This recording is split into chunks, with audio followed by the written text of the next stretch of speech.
Perkembangan desa di Sidoarjo setiap tahun mengalami peningkatan. Hal ini tak lepas dari peran pendamping desa. Salah satunya adalah Bapak Irfan yang bertugas mendampingi dan membantu memaksimalkan potensi tiap desa di Sidoarjo. Berada di bidang pemberdayaan ekonomi desa, Pak Irfan dan timnya bergerak untuk menyesejahterakan desa. Salah satunya dengan badan usaha milik desa atau yang dikenal dengan BUMDes. Ya, jadi BUMDes Sidoarjo itu kan, BUMDes ini kan selaku badan usaha milik desa. Ini biasanya memiliki yang namanya unit-unit usaha. Ada, saya contohkan begini, contoh real saja ya.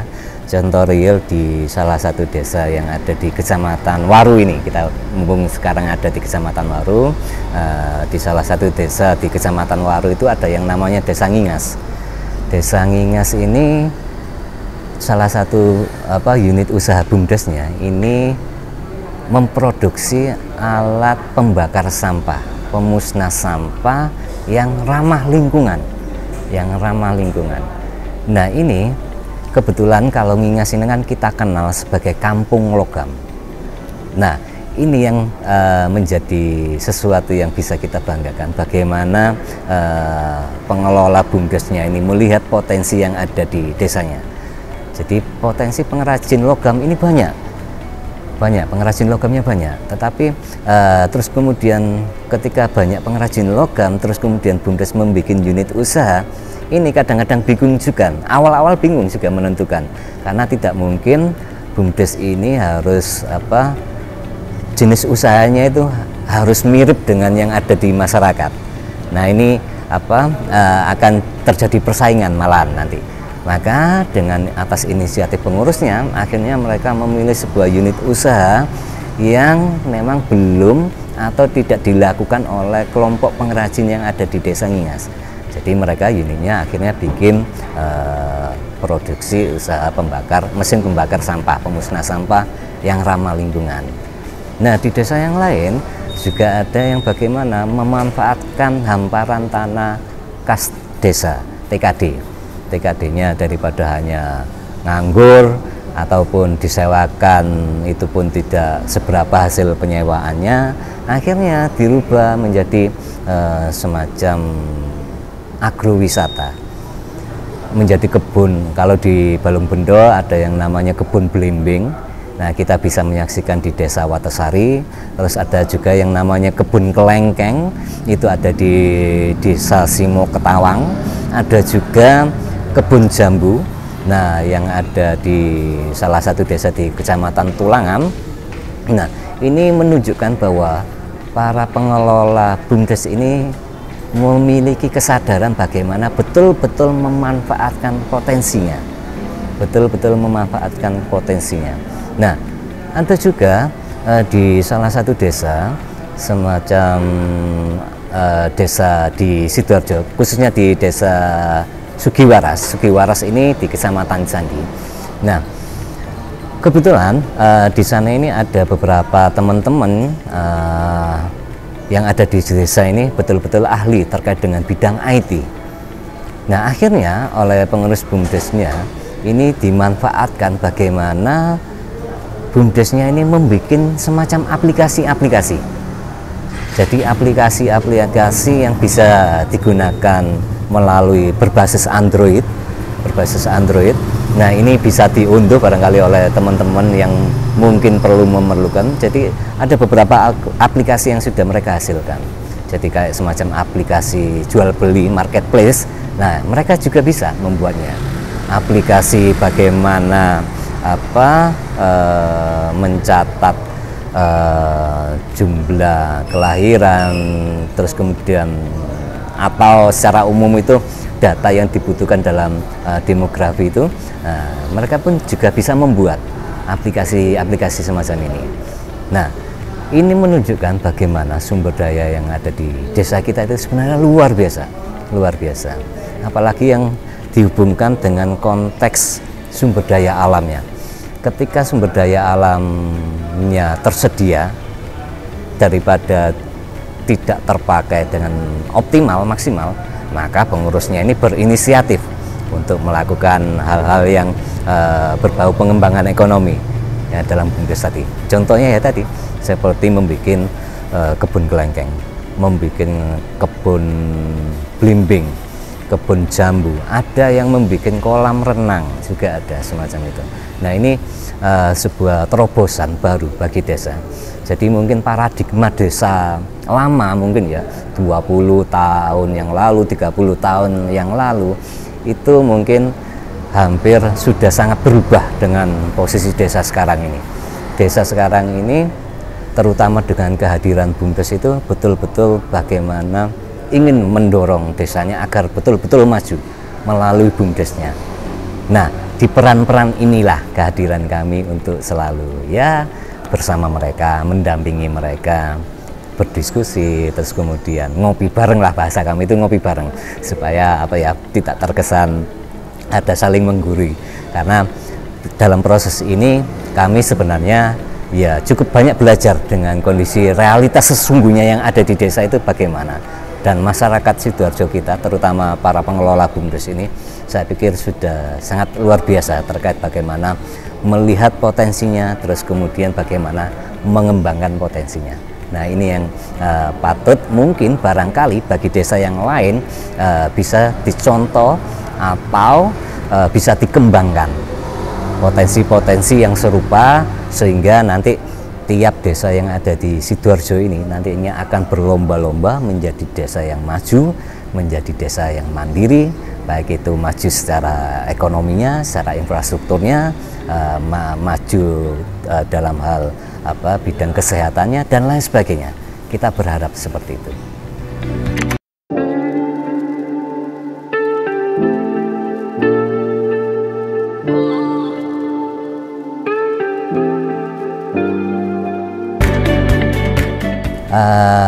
Karena BUMDes ini adalah sebuah badan yang bergerak dalam hal pengelolaan usaha ya, otomatis banyak varian permasalahan di dalamnya. Salah satu contoh gampang yang sering kali dikeluhkan itu terkait bagaimana misalkan ada salah satu BUMDes menghasilkan produk. Nah, kadang-kadang orang itu bisa membuat produk bisa, tapi memasarkannya belum tentu. Memasarkannya belum tentu. Pangsa pasarnya belum ketemu. Nah, ini menjadi salah satu kendala. Meskipun ini seringkali menjadi sebuah kendala klasik ya bagi kita terkait dengan produk, terus kemudian bagaimana cara pemasarannya. Kalaupun permasalahan berikutnya yang seringkali ditemui itu bagaimana terkait dengan mengembangkan potensi yang sudah menjadi unitnya BUMDes itu agar lebih berkembang lagi. Nah, dalam hal ini otomatis terkait dengan pengelolaannya. Nah, pengelolaannya karena begini, kebanyakan pengurusnya BUMDes itu kebanyakan ya diambil dari unsur masyarakat ya, unsur masyarakat yang kebanyakan itu yes rela waktunya tersisa untuk mengurusi BUMDesnya ini. Jadi kalau boleh jujur, ngurusi BUMDes itu kalau bahasa teman-teman BUMDes atau bahasa masyarakat kita itu biasanya yang orang-orang yang ngurusi BUMDes ini sebenarnya orang-orang yang hatinya itu yes orang-orang yang sudah sangat ikhlas lah, sangat ikhlas karena mereka sudah lebih banyak tidak mengharapkan hasil, karena ya begitu tadi, karena kalaupun orientasi mereka itu terhadap hasil yang ingin dicapai, yang apalagi ada hubungannya dengan penghasilan pribadi, maka mereka akan menemui kekecewaan. Karena ya tadi BUMDes kalaupun yang statusnya baru jalan, yaitu tadi ya lebih banyak bagaimana terkait dengan pengembangannya. Ya, jadi memang ketika kita menemui kendala ya, otomatis kita harus bagaimana mencari sebuah solusinya agar nanti tidak ada masalah tapi tidak ada solusi. Nah ini kan ya juga tidak masuk akal hal yang demikian. Nah makanya kalaupun kami pun selaku pendamping yang harus selalu berkoordinasi dan berkolaborasi dengan OPD yang ada di Kabupaten Sidoarjo ini. Nah, kami pun berupaya bagaimana kendala-kendala tadi itu bisa teratasi. Nah, berbagai macam upaya, jadi kami pun menghubungi berbagai OPD agar nanti bisa turut serta membantu bagaimana jalannya BUMDes ini ketika menemui kendala-kendala ini bisa terpecahkan permasalahannya. Contoh kecilnya begini, contoh kecil terkait dengan pengembangan kapasitas saja ya, terkait kapasitas pengurus BUMDes tadi itu yang masih belum dikatakan betul-betul maksimal. Maka di kabupaten, terutama di dinas dan OPD terkait, ini seringkali mengadakan pelatihan sebenarnya, pelatihan peningkatan kapasitas. Jadi pelatihan peningkatan kapasitas ini kita sangat berharap ini bisa meningkatkan kapasitas mereka. Terus kemudian juga ketika ada semacam tawaran untuk bagaimana memamerkan produk hasil BUMDesnya supaya lebih dikenal, kami pun mengajak serta BUMDes itu untuk memamerkan hasil produknya. Nah, ini sudah beberapa kali semacam itu. Jadi ada semacam gelar pameran produk BUMDes semacam itu. Jadi agar supaya produk BUMDes itu lebih apa ya, lebih memasyarakat di Kabupaten Sidoarjo ini supaya lebih dikenal lagi. Jadi itu mungkin salah satu bentuk solusi yang kami tawarkan ataupun yang sudah banyak dilakukan, terutama dari unsur dinas atau pemerintah kabupaten, membantu bagaimana kendala dan permasalahan yang ada di BUMDes ini. Nah, termasuk kita pun nanti sangat berharap bahwa nanti pemerintah kabupaten nanti ada semacam bantuan untuk permodalan BUMDes. Kita berharap juga sangat hal itu ada di Kabupaten Sidoarjo, karena selama ini kalaupun dari bantuan-bantuan ini dari pemerintah pusat itu juga pernah memberi bantuan-bantuan, meskipun tidak untuk seluruh BUMDes. Ada beberapa 5-10 BUMDes dapat bantuan dari pemerintah pusat, dari Kementerian Desa mendapat bantuan, dari Provinsi Jawa Timur juga mendapat bantuan. Nah, kami pun nanti berharap ke depannya ada semacam bantuan-bantuan yang serupa ini yang berasal dari kabupaten, begitu.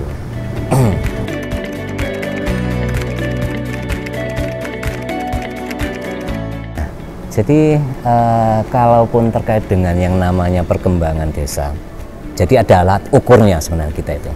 Alat ukurnya itu bernama Indeks Desa Membangun.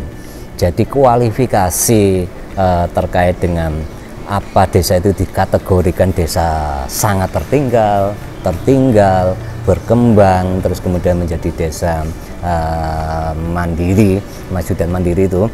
Nah, ini ada klasifikasi khususnya.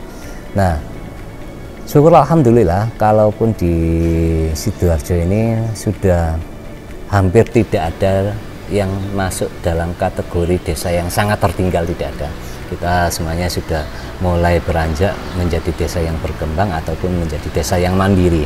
Jumlah desa mandiri pun ini tahun-tahun ini cukup banyak juga peningkatannya.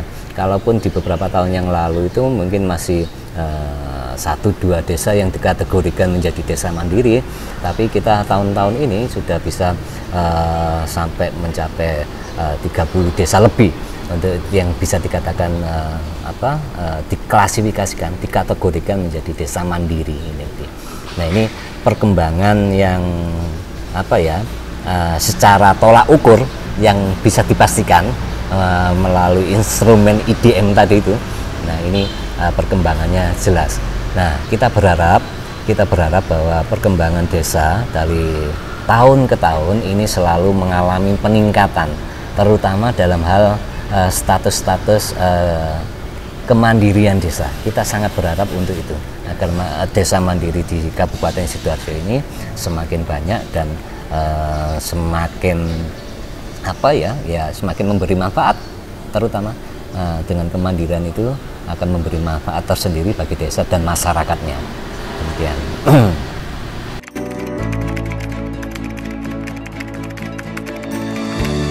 di indeks desa mandiri ini ada beberapa kriteria. Kriterianya itu paling tidak itu ada 3 kategori, yaitu terkait dengan indikator lingkungannya, indikator ekonominya, sama indikator kesehatannya.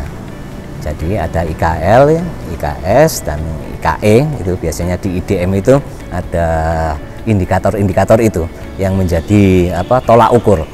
Nah, dari 3 indikator ini ya memang ada turunannya ya, ada turunannya berapa poin-poin, itu ada penjabarannya lagi. Nah, ini yang menjadi tolak ukur bagi desa itu dikatakan desa itu sudah mandiri atau masih proses berkembang atau masih dalam posisi desa tertinggal. Nah, instrumen itu yang kita pakai, IDM tadi itu. Ya. Kalau untuk di Sidoarjo ini desa-desa yang sudah termasuk desa mandiri itu ya. Wah, itu saya lupa ini harus membuka. Tapi mungkin bisa saya sebutkan 2 contoh desa mandiri ya. 2 desa mandiri di tahun 2019 sama 2020. Hasil pengukuran terakhir IDM itu ada 2 desa yang masuk kategori itu, Desa Bungurasi sama Desa Mbanga. Bungurasi di Kecamatan Waru, Mbanga di Kecamatan Gedangan. Ini yang masuk indikator IDM-nya menjadi desa mandiri itu di tahun sebelumnya. Nah, kita berharap nanti kalaupun terakhir-terakhir ini ada banyak desa yang kelihatannya sudah masuk menjadi desa mandiri. Ada beberapa desa. Nah, itu. Berarti tujuan utamanya pendamping desa itu adalah membantu desa-desa itu menuju ke tingkatan mandiri. Ya. Jadi kalaupun secara umum yang namanya pendampingan ya, terutama pendampingan yang terkait dengan desa. Jadi tidak hanya mengejar label status agar mandiri, bukan, tapi bagaimana seluruh proses yang ada di desa, apalagi yang terkait dengan siklus perencanaan, penganggaran, pelaksanaan, pembangunan sampai siklus pelaporannya ini bisa dilakukan dengan baik.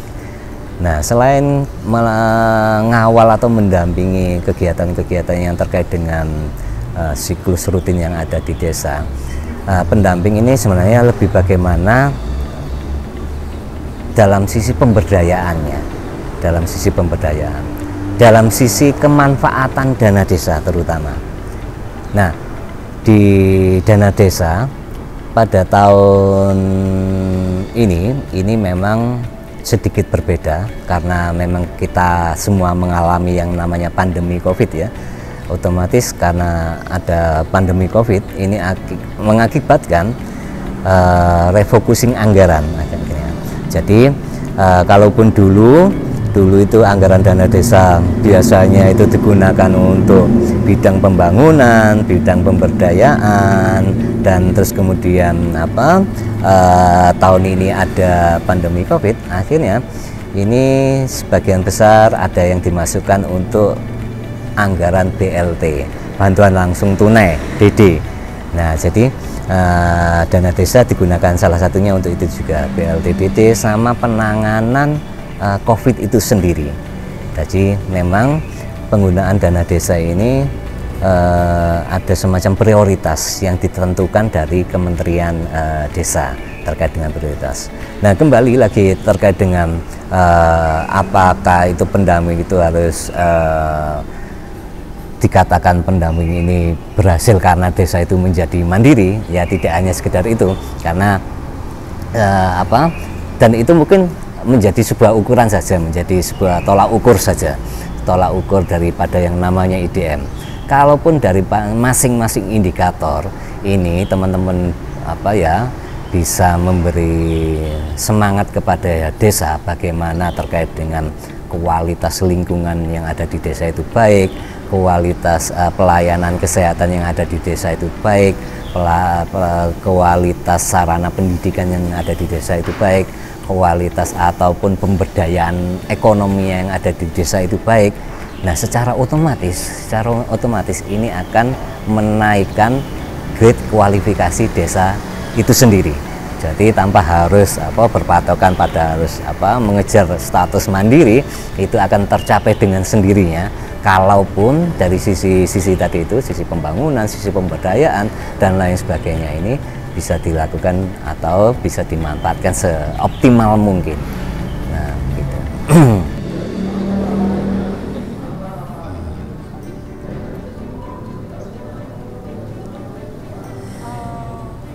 Untuk tugas dari pendamping desa itu apa ya? Ya, pendamping desa ini dalam kesehariannya, jadi mereka ini beraktivitas di masing-masing desa. Kayak di sini kayak di Desa Tropodo ini ada teman-teman pendampingnya juga. Jadi mereka itu mulai mengawal dari sisi perencanaan, pelaksanaan sampai sisi pelaporannya. Jadi teman-teman ini istilahnya itu mendampingi pemerintah desa, mendampingi masyarakat desa terkait dengan pemanfaatan, terutama pemanfaatan dana desanya. Ini sudah sesuai dengan prioritas, sesuai dengan yang diperuntukkan. Nah, ini teman-teman secara singkatnya seperti itu tugasnya teman-teman pendamping desa itu. Mencari berbagai macam cara agar potensi-potensi yang ada, yang selama ini ada ini bagaimana bisa betul-betul bisa dimanfaatkan, betul-betul bisa dioptimalisasikan. Nah, ini menjadi salah satu tugas kami, dan ini yang perlu banyak sharing, perlu banyak berdiskusi, perlu banyak berkumpul, perlu banyak melakukan komunikasi dengan berbagai pihak agar terkait dengan bagaimana pengembangan potensi ini tidak hanya berjalan pada salah satu sisi saja, tapi juga ditopang oleh kelompok atau unsur masyarakat yang lain, terutama kalaupun dari unsur pemerintah desa. Nah, ini sebenarnya yang memiliki peran yang sangat vital untuk betul-betul bisa mengoptimalkan terkait dengan berbagai potensi yang ada di desanya. Nah, potensi-potensi yang ada di desa selama ini, kalaupun di kawasan Sidoarjo ini memang banyak yang Sidoarjo sendiri masyarakatnya sebagai masyarakat urban, kita mengenal kalau dari sisi sumber daya alam mungkin kita akan kalah dengan yang ada di Trawas, Mojokerto, Batu, Malang, mungkin kita akan kalah. Tapi kita tidak kalah bagaimana terkait dengan sisi sumber daya manusianya, yang saya pikir warga Sidoarjo itu saya pikir sudah tidak ada yang tidak membaca, ya tidak bisa membaca, itu sudah buta huruf, itu mungkin sudah tidak ada. Apalagi yang teman-teman muda, saya pikir rata-rata angkatan lulus ini kan biasanya sudah lulus S1 sarjana. Nah, ini kan kemampuan atau potensi teman-teman ini kalaupun bisa dioptimalkan, bisa digandeng oleh pihak desa untuk turut serta mengembangkan desanya, akan menjadi sangat luar biasa potensi-potensi yang demikian ini. Lebih banyak masyarakatnya itu selain menjadi pegawai, selain menjadi pekerja swasta, bagaimana masyarakat Sidoarjo sekarang ini sudah bertransformasi menjadi semacam masyarakat semacam pengusaha juga. Banyak pengusaha-pengusaha yang tumbuh dari desa. Jadi sudah banyak usaha-usaha rintisan yang sudah dilakukan oleh masyarakat desa. Nah, ini yang sebetulnya bisa lebih dikelola, lebih dioptimalkan. Nah, ini yang saya kira nanti menjadi sebuah pekerjaan rumah bagi kita semua, agar seluruh potensi yang ada di Sidoarjo ini bisa betul-betul dioptimalkan. Kita berharapnya demikian.